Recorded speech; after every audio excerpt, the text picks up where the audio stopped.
नमस्कार दोस्तों, कैसे हैं आप लोग। आशा करते हैं स्वस्थ होंगे, मस्त होंगे, जबरदस्त होंगे। मैं हिमांशु पार्थवे यूनिवर्स में आपका स्वागत करता हूं और एक बार फिर मैं आपके लिए लेकर आया हूं हिंदी से संबंधित महत्वपूर्ण प्रश्न जो कि आपके एग्जाम पॉइंट ऑफ व्यू से बहुत महत्वपूर्ण हैं। ठीक है दोस्तों, तो ये क्लास जो है प्रीवियस ईयर क्वेश्चन से संबंधित होती है। जैसा कि हम लोग हर बार 25 क्वेश्चन करते हैं, फिर इस बार 25 क्वेश्चन करेंगे। ठीक है, तो ज़्यादा देर न करते हुए अपनी क्लास को स्टार्ट करते हैं। पहले तो आपसे उम्मीद है कि आप अपनी तैयारी को बहुत अच्छे से कर रहे होंगे, अच्छे से पढ़ रहे होंगे, दिन रात मेहनत कर रहे होंगे। मेहनत करते रहिए ताकि आप लोग एसआई बने और 2 स्टार आपके कंधों पर लग सकें। ठीक है, तो आइए अपने प्रश्न को स्टार्ट करते हैं ज़्यादा देर न करते हुए। ठीक है, तो आज का हमारा पहला प्रश्न है छा। छा है, स्वर है, व्यंजन है, संयुक्त व्यंजन है, अयोगवाह है। ठीक है, तो आप बताइए इसमें से छा क्या है। ठीक है, स्वर है। क्या ये स्वर है? स्वर क्या ये स्वर होता है? स्वर नहीं है, क्योंकि स्वर हमारे कितने होते हैं? स्वर हमारे 11 होते हैं, जो कि हमने आपको बताए हैं। व्यंजन कितने होते हैं? मूल रूप से व्यंजन 33 होते हैं और ऐसे कुल व्यंजन कितने होते हैं? कुल व्यंजन जो है 39 होते हैं। संयुक्त व्यंजन जो होते हैं वो 4 होते हैं। ये हमारा जो छा है ये हमारा संयुक्त व्यंजन के अंतर्गत ही आता है। ठीक है, अयोगवाह कितने होते हैं? 2 होते हैं। कौन कौन से? अन्न होता है और आहा होता है। ठीक है, ये होते अयोगवाह होते हैं। ठीक है, इसमें भी अनुस्वार होता है ठीक है, इसके तरफ बटा हुआ है। तो हमारा जो पूछा आपसे छा, छा क्या है? संयुक्त व्यंजन कौन कौन से 4 होते हैं? छत, त्रंग, ज्ञा और शा। ये 4 जो होते हैं हमारे संयुक्त व्यंजन के अंतर्गत आते हैं। तो आप इनमें से बताइए संयुक्त व्यंजन कौन सा है? संयुक्त व्यंजन बोलेंगे या इसको व्यंजन बोलेंगे? ठीक है, बताइए क्या बोलेंगे? इसको हम लोग बोलेंगे क्या? संयुक्त व्यंजन बोलेंगे। ठीक है, तो संयुक्त व्यंजन क्यों बोलते हैं? संयुक्त व्यंजन क्यों बोलते हैं ये भी आपको पता होना चाहिए। क्यों संयुक्त व्यंजन क्यों बोलते हैं? संयुक्त व्यंजन क्यों बोलते हैं? क्योंकि ये 2 वर्णों से मिलकर बने होते हैं। ठीक है, 2 वर्ण कौन कौन से होते हैं? ठीक है, एक तो इसमें का होता है और एक ये सा होता है। इससे मिलकर ये छा बना होता है, इसलिए इसको हम क्या बोलते हैं? इसलिए इसको हम संयुक्त व्यंजन बोलते हैं। त्रा कैसे बनता है? आधा ता और रा से मिलकर बनता है। ज्ञा कैसे बनता है? जा और यहां से मिलकर बनता है। अब बताइए ये सा किससे बनता है? ये आप हमको कमेंट बॉक्स में बताएंगे सा किससे मिलता है। सा होता है, कौन सा सा होता है ये बताएंगे, और सा के बाद क्या लगता है ये बताएंगे। ठीक है, इसको फिर से थोड़ा सा सही कर लेंगे, इसको बना लीजिए, ये आपके समझ में आ जाए। ताकि ये बताइए कैसे बनता है, ये आपको बताना है, ये आपका होमवर्क है आज का। ठीक है, अगला प्रश्न है मैंने पत्र लिखा। मैंने पत्र लिखा में क्या है? सामान्य भूत है, पूर्ण भूत है, अपूर्ण भूत है या भविष्य है। ठीक है, हमने आपको बताया था सामान्य भूत क्या होते हैं? जहां पर भी लास्ट में या आ जाए, लास्ट में या आ जाए, ई आ जाए, ए आ जाए, ऐसे शब्द क्या होते हैं? वो हमारे समान भूत के अंतर्गत आते हैं। ठीक है, तो मैंने पत्र लिखा, क्या है लास्ट में? आ रहा है, तो जहां पर भी आता है वो हमारा समान भूत होता है। पूर्ण भूत क्या होता? मैंने पत्र लिखा था, मैंने पत्र लिखा था, मैंने पत्र लिखा था, वो हो गया हमारा पूर्ण भूत हो गया। मैं पत्र, अपूर्ण में क्या होगा? मैं पत्र लिख रहा था, मैं पत्र लिख रहा था। और भविष्य क्या होगा? मैं पत्र लिखूंगा, मैं पत्र लिखूंगा, ये हमारा जो है कैसा हो जाएगा? हमारा भविष्य के अंतर्गत आ जाएगा। अगला प्रश्न है दोस्तों, ईमानदारी है। ईमानदारी क्या है? जातिवाचक है, भाववाचक है, या फिर समूहवाचक है, व्यक्तिवाचक है, कैसी है? ये तो हमारा क्या है? संज्ञा। आपसे पूछ रहा है संज्ञा, कैसी संज्ञा है? संज्ञा हमने आपको बताया था मुख्य रूप से कितनी होती है? संज्ञा मुख्य रूप से 3 प्रकार की होती है। और ऐसे संज्ञा से पूछेगा तो संज्ञा कितनी होती है? 5 प्रकार की होती है। कितनी होती है? 5 प्रकार की होती है। ठीक है, मुख्य रूप से 3 प्रकार की, मुख्य रूप से 3 प्रकार की होती हैं। कौन कौन सी होती है? व्यक्तिवाचक, व्यक्तिवाचक, जातिवाचक, भाववाचक। ठीक है, भाववाचक संज्ञा। ये तो 3 हो गई हमारी। ठीक है, 2 कौन सी बची? एक तो हमारी समूहवाचक, समूहवाचक, और कौन सी बची? एक बची हमारी द्रव्यवाचक, द्रव्यवाचक। ठीक है, ये 3 जो होती है वो मुख्य रूप से होती हैं, ये 3 जो होती है मुख्य होती हैं, और 2 संख्या कौन सी होती है? समूहवाचक ये हो जाती है। व्यक्तिवाचक, व्यक्तिवाचक क्या होती हैं? जहां पर किसी एक व्यक्ति के बारे में बात की जा रही होगी और जिसका अस्तित्व क्या होता है? समाप्त हो जाता है। ठीक है, उनके बहुवचन नहीं बनाए जा सकते हैं। जातिवाचक, इनके बहुवचन बनाए जा सकते हैं, इनका अस्तित्व समाप्त नहीं होता है। और भाववाचक क्या होते हैं? भाववाचक जिनमें भाव हो। ठीक है, जिनमें भाव होते हैं वो क्या होते हैं? वो हमारे भाववाचक के अंतर्गत आते हैं। ठीक है, अगला था समूहवाचक। समूहवाचक क्या होते हैं? समूहवाचक होते हैं जहां पर कई चीजें मिलकर जब वो मिल जाती है तो समूह बनाती हैं। जैसे पुस्तकालय, पुस्तकालय क्या है? पुस्तकालय हमारा समूहवाचक है। क्यों? क्योंकि वहां पर कई सारी पुस्तकें होती हैं और कुछ पुस्तकें मिलकर समूह होती हैं। ऐसे बाजार, बाजार क्या होता है? बाजार जो होता है हमारा समूहवाचक होता है, क्योंकि कई सारे दुकानें होती हैं वो मिलकर क्या बनाती हैं? बाजार बनाती हैं। ऐसे होता है द्रव्यवाचक। द्रव्यवाचक में आपका जो भी नापतोल से संबंधित चीजें आती है वो हमारी नापतोल से संबंधित वो क्या होती हैं? वो हमारी द्रव्यवाचक। लीटर वाली चीजें वो सब क्या होती हैं? वो हमारी द्रव्यवाचक के अंतर्गत आती हैं। ठीक है, हमारी क्या होती है? वो हमारी द्रव्यवाचक के अंतर्गत आती हैं। ठीक है, तो हमारा ईमानदारी कैसा है? ईमानदारी क्या ये जातिवाचक है? ईमानदारी जातिवाचक है। जातिवाचक मतलब इसमें बहुत सारी चीजों का बोध होता है। जैसे वो जाति, जैसे आम हो गया, ठीक है, मनुष्य हो गया, मनुष्य किसी भी व्यक्ति की बात कर रहा है। भाववाचक जैसे ईमानदारी, ईमानदारी क्या है? भाववाचक है, जिसको हम छू नहीं सकते हैं, जिसको सिर्फ महसूस मतलब जो हमको छुआ ना जा सके, जिसको देखा ना जा सके, वो भाववाचक होता है। व्यक्तिवाचक क्या होता है? जहां पर जैसे राम, श्याम, दिल्ली, ठीक है, और भारत, किसी नदी का नाम नाम लीजिए, सिर्फ नदी बोला जाएगा तो जातिवाचक। समूहवाचक जैसे बाजार हो गया, सेना हो गया, कक्षा हो गई, ये हमारे समूहवाचक के अंदर। तुम्हारा ईमानदारी कैसा है? हमारा भाववाचक, ईमानदारी हमारा भाववाचक है। अगला प्रश्न है, 5 लड़के में विशेषण है। 5 लड़के में विशेषण है। 5 लड़के, दोनों या कोई नहीं। ठीक है, तो कोई नहीं तो आंसर यहाँ पे कोई नहीं होना चाहिए, तो कोई नहीं तो हमारा आंसर है ही नहीं, तो नहीं लिखने का कोई फर्क नहीं पड़ता है। ठीक है, बच्चा हमारे पास दोनों, क्या दोनों हमारे विशेषण है? दोनों विशेषण नहीं हो सकते हैं, क्योंकि ये हमारी क्या है? ये हमारा विशेष है, और इसकी विशेषता क्या कर रहा है? 5 लड़के, यानी निश्चित, निश्चित के बारे में बोध करा रहा है। तो हमारे क्या होंगे? वो हमारे हो जाएंगे। ठीक है,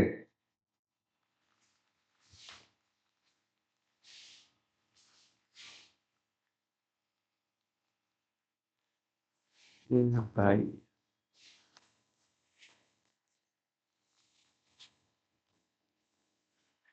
ठीक है, तो 5 लड़के क्या हो गया? 5 लड़के जो रहा क्या हो गया? 5 लड़के हमारा विशेषण। 5 क्या हो गया? हमारा विशेषण हो गया। विशेषण क्या होते हैं? जो हमारी किसी चीज की विशेषता बताते हैं वो हमारे विशेषण होते हैं। ठीक है, जो किसी चीज की विशेषता बता रहे होते हैं वो हमारे क्या होते हैं? वो हमारे विशेषण के अंतर्गत आते हैं। ठीक है, अगला प्रश्न है, अगला प्रश्न है लिखना। लिखना कैसी क्रिया है? लिखना क्या है? सकर्मक है, अकर्मक है, संयुक्त है, या प्रेरणार्थक क्रिया है? जल्दी से आंसर दीजिए। लिखना क्या है? लिखना क्या है? कैसी क्रिया है? लिखना हमारी सकर्मक क्रिया है। ठीक है, क्योंकि हमें क्या क्या लिख रहे हैं? पत्र लिख रहे हैं, क्या लिख रहे हैं? कुछ ना कुछ लिख रहे हैं। ठीक है, अकर्मक, रोना, सोना, धोना, रोना, सोना, ये सब कैसी क्रिया है? ये सब हमारी अकर्मक क्रिया है। खेलना, खाना, लिखना, ये सब कैसी है? सकर्मक क्रिया है। संयुक्त क्रिया, जहां पे 2 क्रिया एक साथ मिल जाती है, संयुक्त क्रिया होती है। प्रेरणार्थक क्रिया क्या होती है? जल्दी से आंसर दीजिए। प्रेरणार्थक क्रिया आपको बताया था। प्रेरणार्थक क्रिया पिछली क्लास में हमने पढ़ा भी है। ठीक है, प्रेरणार्थक क्रिया के बारे में आपको बताया भी था क्या होती है प्रेरणार्थक क्रिया। ठीक है, बताइए प्रेरणार्थक क्रिया क्या होती है। अगर इसका आपने आंसर नहीं दिया तो बहुत गलत बात है, यानी आपकी तैयारी जो है अच्छी नहीं चल रही है। ठीक है, आपने इसका आंसर नहीं दिया तो यानी आपकी तैयारी अच्छी नहीं चल रही है। उम्मीद करते हैं आप इसका आंसर जरूर देंगे। प्रेरणार्थक क्रिया क्या होती है? ठीक है, प्रेरणार्थक क्रिया क्या होती है? जल्दी से आंसर, कुछ भी एक कमेंट में आप आंसर दे दीजिए, प्रेरणार्थक क्रिया होती क्या है। ठीक है, आप कुछ भी आंसर दे दीजिए, प्रेरणार्थक क्रिया होती क्या है? जल्दी से आंसर दे दीजिए, समझ जाएंगे, आप जान गए हैं इसके बारे में, आप पढ़कर आए हैं। ठीक है, प्रेरणार्थक क्रिया क्या बताया था? जहां पर जो क्रिया क्या होती है? जो क्रिया स्वयं न करके दूसरे से करवाई जाती होती है, प्रेरणार्थक क्रिया होती है। जैसे लिखवाना, जैसे लिखवाना, जगाना, जगाना का क्या, जगवाना, लिखना का लिखवाना, ठीक है, पढ़ना का पढ़वाना, ये होती है हमारी प्राणार्थक क्रिया होती है। ऐसे नाम धातु क्रिया का होती है, जहां पर नाम धातु क्रिया का होती जो क्रिया जिसमें एक संज्ञा होती है और क्या होता है, एक संज्ञा के साथ साथ और क्या होती है, दूसरी क्रिया होती है, वो हमारी नाम धातु क्रिया होती है। जैसे सुंदर लगना क्या होगी, सुंदर लगना क्या होगी हमारी, वो है नाम धातु क्रिया हो गई। पूर्वकालिक क्रिया क्या होती है, जहां पर भी कर शब्द लग जाए, जैसे मैंने नहाकर खाना खाया, मैंने खेलकर पढ़ा, तो जहां पर कर शब्द लग जाता है वो हमारी किसे थी, वो हमारी हमारी जो है पूर्णकालिक क्रिया के अंतर्गत आती है। अगला प्रश्न है, मैं पढ़ चुका हूं मैं काल है, मैं पढ़ चुका हूं मैं काल है, अपूर्ण वर्तमान है, पूर्ण वर्तमान है, सामान्य वर्तमान है या भूत है। मैं पढ़ चुका हूं, जहां के लास्ट में जहां पर चुका हूं, चुकू हूं, चुके हैं, ऐसे शब्द आते हैं, वो हमारे पूर्ण वर्तमान के अंतर्गत आते हैं। पढ़ रहा हूं, पढ़ रहा हूं, रहा है, रही हूं, रहे है आ जाए, वहां पर क्या होता है, वो हमारा अपूर्ण वर्तमान है। रहा हूं, रहे हैं, ठीक है, ऐसे शब्द आते हैं, वो हमारे क्या होते हैं, वो हमारे क्या होते हैं, अपूर्ण वर्तमान। समान वर्तमान में क्या होता है, बताइए, समान वर्तमान में क्या आएगा, है, ठीक है, ता है, ते हैं आ जाए, हमारे क्या होते हैं, समान वर्तमान के अंतर्गत आते हैं। तो पढ़ चुका हूं मैं कैसा है, पढ़ा जो है वो हमारा कैसा है, पूर्ण वर्तमान है, यानी क्रिया क्या हो रही है, वो क्रिया पूर्ण हो चुकी है। अगला प्रश्न है, कलम से लिखा में कारक है, कलम से लिखा में कारक है, करण से किसके अर्थ में, द्वारा के अर्थ में होता है, अलगाव के अर्थ में होता है, अपादान होता है, संबंध का की के आता है, अधिकरण में आता है और पर आता है, कर्म में कर्ता ने कर्म को, ठीक है।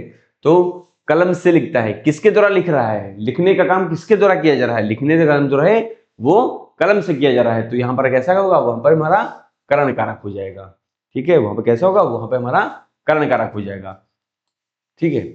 राजा दशरथ के 4 पुत्र थे, राजा दशरथ के 4 पुत्र थे, तो यहाँ पे संबंध कारक हो जाएगा। बिल्ली मेज पर बैठी है, पर बैठी है, तो ये हो जाएगा कर्म कारक, ठीक है, जहां पर भी को लग जाए, यहां पर क्रिया का प्रभाव कर्म पे पड़े, कर्म पे पड़ता है तो वहां पर कर्म कारक होता है, और कर्ता पे पड़ता है तो वहां पे कर्ता कारक हो जाता है। जैसे अगला प्रश्न है, नायक का स्त्रीलिंग है, नायक का स्त्रीलिंग है, नायिका, नारी, नायनी, नायकी, बताइए, क्या नायिका नारी होगा, नहीं होगा, नायकनी होगा, कोई शब्द है ही, नायकी होगा, नहीं है, तो आंसर हमारा क्या हो जाएगा, नायिका, नायिका जो है हमारा नायक का स्त्रीलिंग हो जाएगा, ठीक है। आपके पेपर में एक क्वेश्चन तो स्त्रीलिंग से आता ही आता है, समुच्चारित शब्द से एक प्रश्न आता है, नायक नायिका से, जैसे ऐसे शब्द हैं, या फिर कैसे शब्द आते हैं, सही सही करने के लिए जो शब्द आते हैं वो आ गया आपके पास, अशुद्ध वाक्य लिखा होगा, शुद्ध करिए, अशुद्ध शब्द लिखा होगा, उसको शुद्ध करिए, ठीक है।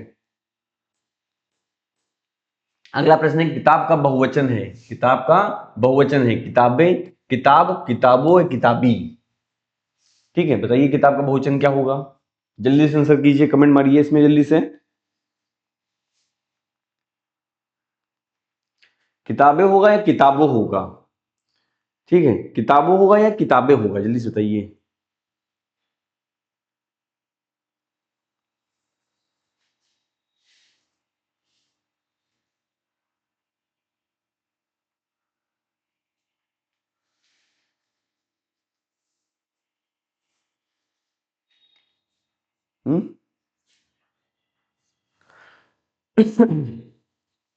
ठीक है, कभी भी किताबें, किताबों नहीं लिखा जाता है, नहीं, किताब, किताब का मतलब एक किताब का हो गया, किताबें तो हो ही नहीं सकता है, किताबों नहीं, उसका हमेशा क्या होता है, किताबें, ठीक है। इसका बहुवचन बनाने के लिए इसके लास्ट में क्या जोड़ते हैं, ए जोड़ते हैं, और जहां पर ए जोड़ देते हैं वो हमारा क्या बन जाता है, हमारा जो बन जाता है वो हमारा किताबें बन जाता है।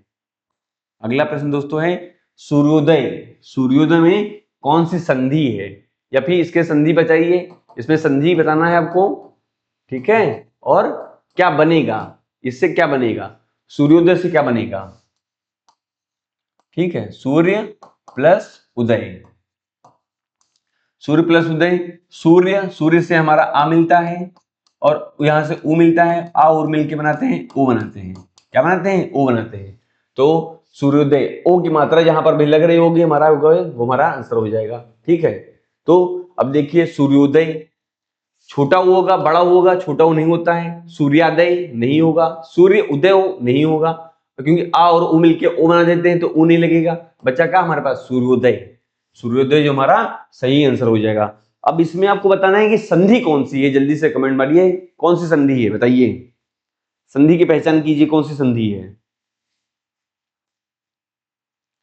जल्दी से बताइए कौन सी संधि है इसमें। ठीक है, कौन सी संधि है बताइए, कौन सी संधि है, ओ। किसमें एक मात्रा लगती है, जहां पर भी एक मात्रा लग जाती है हमेशा कैसी संधि होती है, वो हमेशा गुण संधि होती है। कैसी होती है, गुण संधि, गुण संधि। तो यहाँ पर कैसी संधि है, यहाँ पर हमारी गुण संधि है। ठीक है, संधि कितने प्रकार की, संधि जो होती है वो कितने प्रकार की होती हैं, संधि जो होती है वो 3 प्रकार की होती हैं। ठीक है, संधि कितने प्रकार की होती है, संधि जो होती है वो 3 प्रकार की होती है। आइए यहाँ पर जान लेते हैं संधि कितनी प्रकार की होती है। संधि जो होती है 3 प्रकार की होती है। ठीक है, संधि होती क्या है, संधि क्या होती है, जहां दो वर्णों के मेल से जो विकार उत्पन्न होता है उसे संधि कहते हैं। संधि मुख्य रूप से 3 प्रकार की होती है, कौन कौन सी, स्वर संधि, व्यंजन संधि, और तीसरी हमारी आती है कौन सी संधि, तीसरी हमारी आती है विसर्ग संधि। ठीक है, स्वर संधि 5 प्रकार की, कौन कौन सी, दीर्घ संधि, गुण संधि, वृद्धि संधि, तीसरी आती है हमारी यड़ संधि, और 5वीं आती है हमारी अयादि संधि, अयादि संधि। ठीक है, जहां पर समान स्वर मिले, समान स्वर मिलते हैं वो हमारी होती है दीर्घ संधि। गुण संधि जहां पर भी आ और आ के बाद क्या आते हैं, आ और आ के बाद क्या आ जाए, ऊ आ जाए, छोटा ऊ आ जाए। ठीक है, ये सब क्या होते हैं गुण संधि। ई आ जाए, बड़ी ई आ जाए, या फिर री आ जाए, ये हमारे होते हैं गुण संधि। इससे क्या बनता है, हमेशा हमारे देखने को मिलेगी एक मात्रा, जहां पर भी एक मात्रा मिलती है हमारी गुण संधि आती है। जहां पर भी 2 मात्राएं निकलती हैं वहां पर हमारी वृद्धि संधि होती है। जब भी बीच में आधा अक्षर मिल जाए, आधा अक्षर ता मिल जाए, या मिल जाए, ठीक है, ये हमारे क्या होते हैं, ये हमारे जड़ संधि होते हैं। 3 क्या होता है, यहां लिख लेंगे, अयादि संधि की पहचान क्या होती है, 3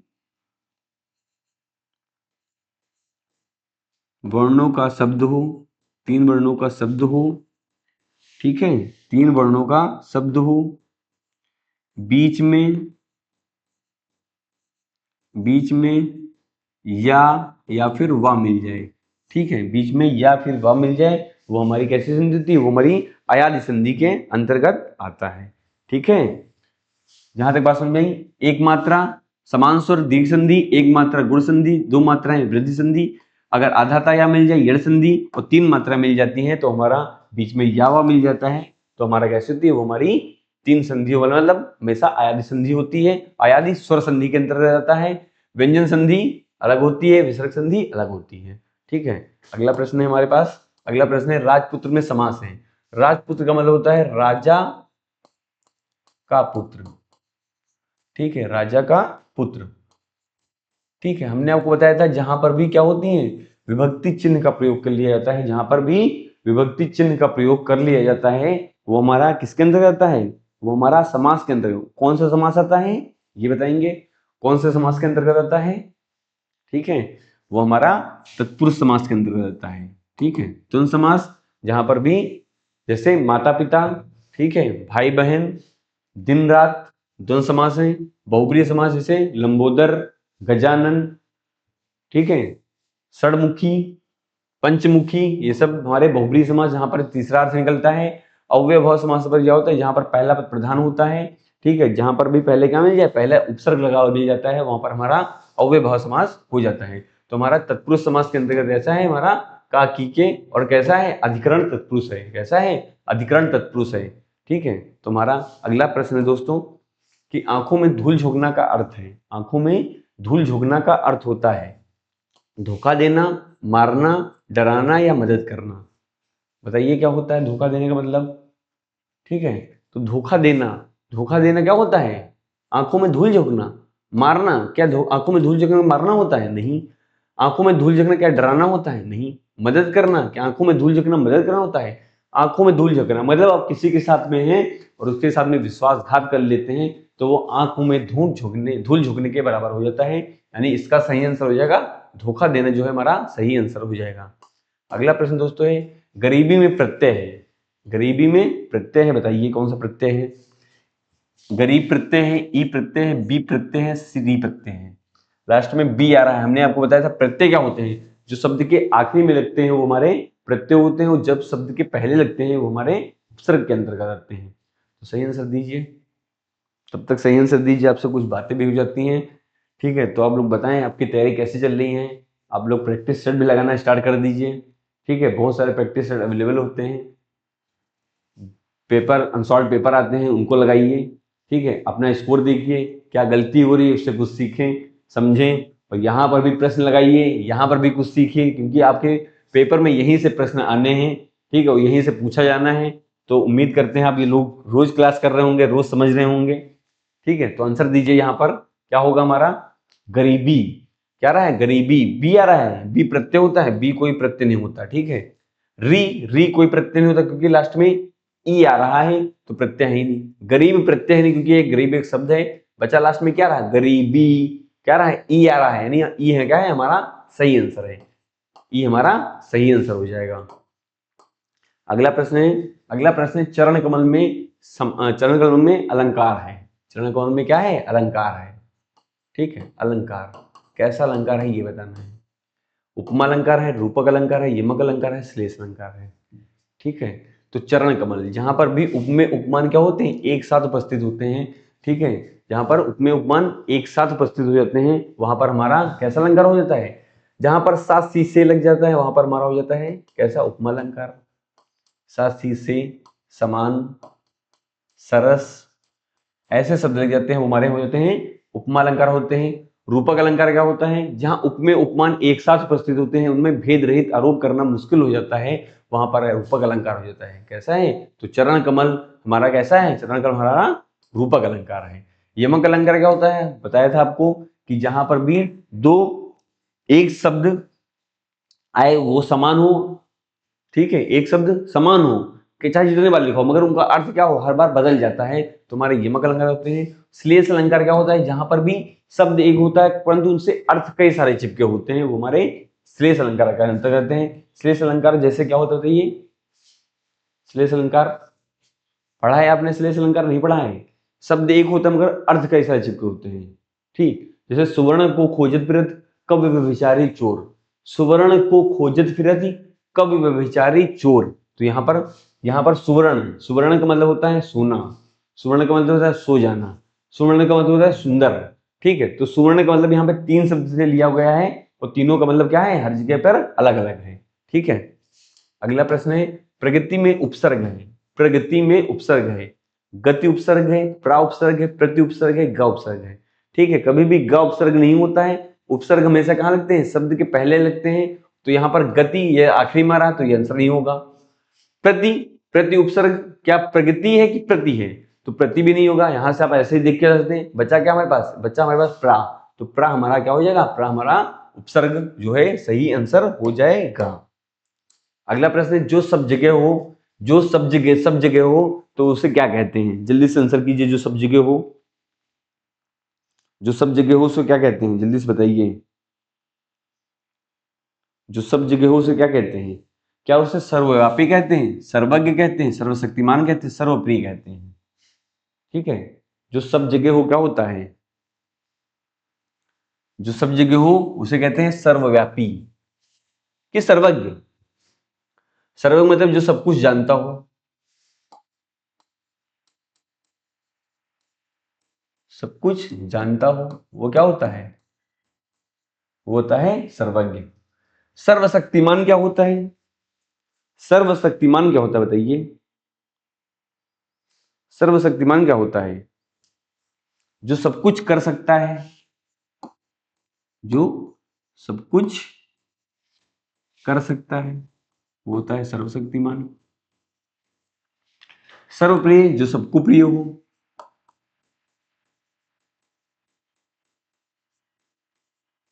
जो सबको प्रिय हो।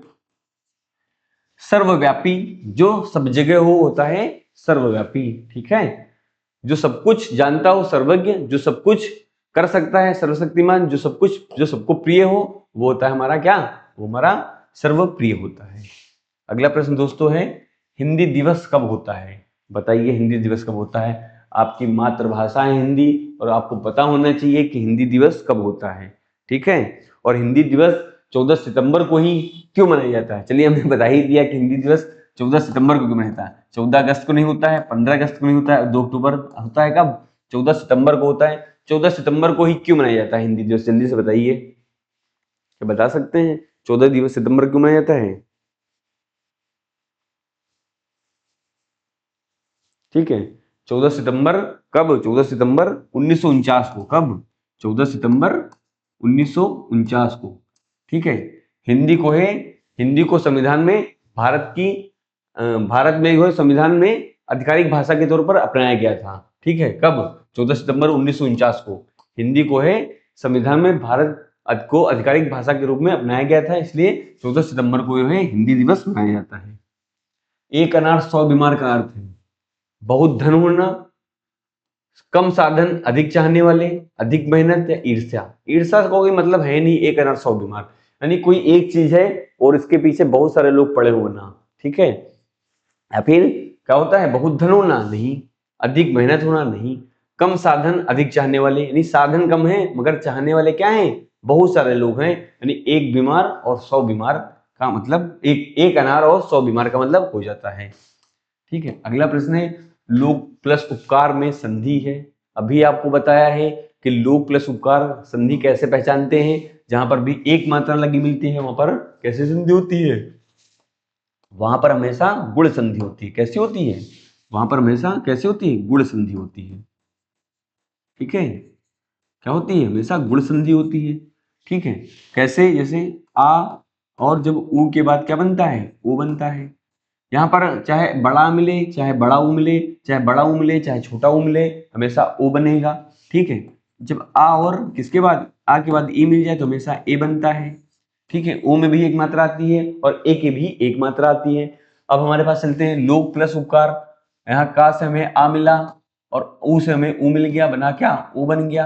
अब ओ की मात्रा हम किसके साथ लगाएंगे, किसके साथ लगाएंगे, को के साथ में ओ की मात्रा लगा देंगे तो बचेगा क्या, लोकोपकार।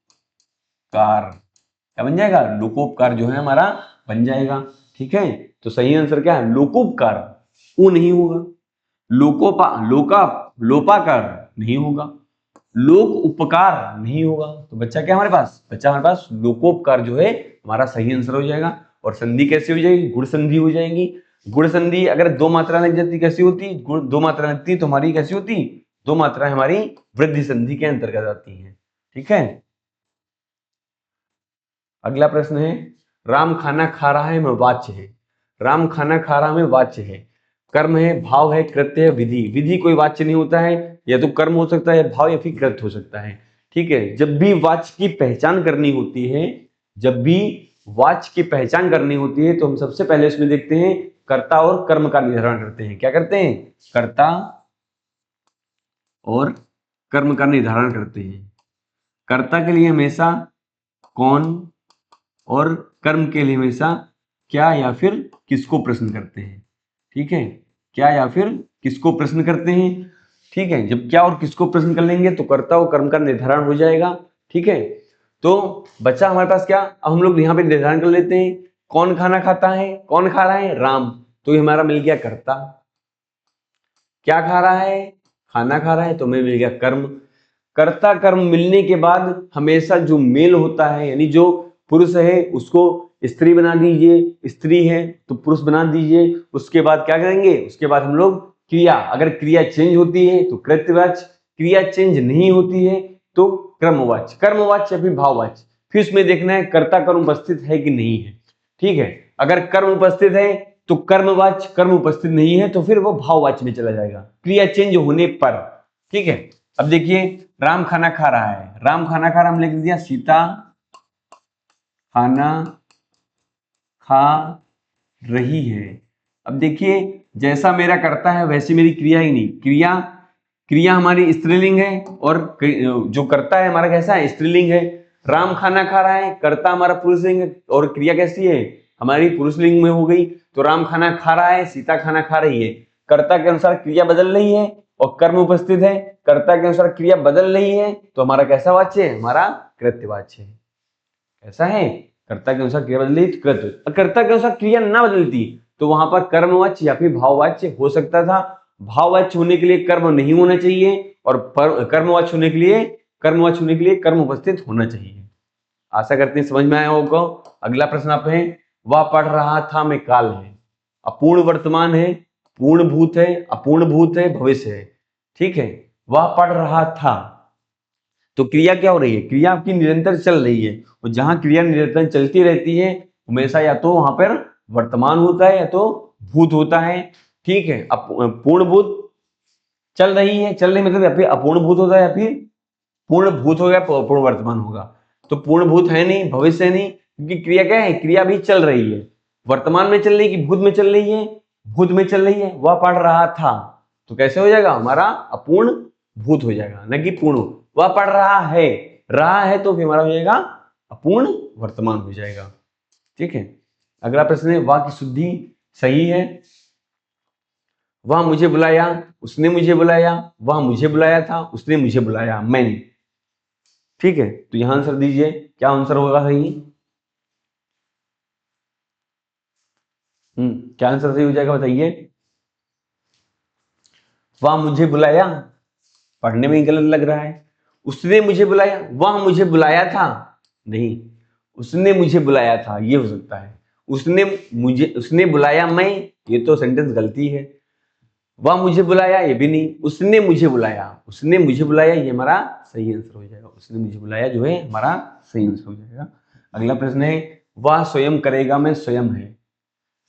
ठीक है, स्वयं क्या है, पुरुषवाचक सर्वनाम है, प्रश्नवाचक सर्वनाम है, अनिश्चयवाचक सर्वनाम है, निजवाचक सर्वनाम। तो स्वयं जहां पर खुद के बारे में बात की जाती है, या तो स्वयं या फिर आप, ये हमेशा क्या होते हैं, ये हमेशा निजवाचक होते हैं। पुस्तकालय में कौन सा क्या है, संज्ञा है। ठीक है, कौन सी संज्ञा है, संज्ञा की पहचान करनी है। समूहवाचक है, जातिवाचक है, व्यक्तिवाचक है, भाववाचक है।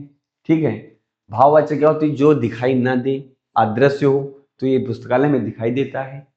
व्यक्तिवाचक जहां पर किसी एक चीज के बारे में, पुस्तकालय में किसी एक चीज के बारे में बात नहीं की जा रही, बहुत सारी चीजों के बारे में बात कर रहा है तो पुस्तकालय। पुस्तकें होता तो जातिवाचक हो जाता, क्योंकि पुस्तकें कौन सी पुस्तकें हमें पता नहीं है, वो जातिवाचक हो जाएगा। मगर पुस्तकालय जहां पर कई सारी पुस्तकों का समूह होता है, वहां पुस्तकों का भंडार होता है, और जब बहुत सारी चीजें मिल जाती हैं तो वो समूह बना देती है। तो पुस्तकालय कैसा है, पुस्तकालय हमारा समूहवाचक के अंतर्गत आ जाएगा। अगला प्रश्न है, पढ़ाई में प्रत्यय है, फिर से आ गया प्रत्यय के बारे में। तो पढ़ प्रत्यय है, आई प्रत्यय है, आ प्रत्यय है, ई प्रत्यय है। इसका आंसर आप लोग देंगे HW, ये हमारा होमवर्क हो गया। ठीक है, प्रत्यय आपको बहुत बार बता चुके हैं, इसलिए आपके लिए ये होमवर्क का काम करेगा। ठीक है, ठीक है, तो आज की क्लास को यहीं पर समाप्त करते हैं। आशा करते हैं आपको ये समझ में आया होगा। ठीक है, आपने समझा होगा। तो नमस्कार दोस्तों, स्वस्थ रहें, मस्त रहें और अपनी तैयारी को अच्छे से करते रहें।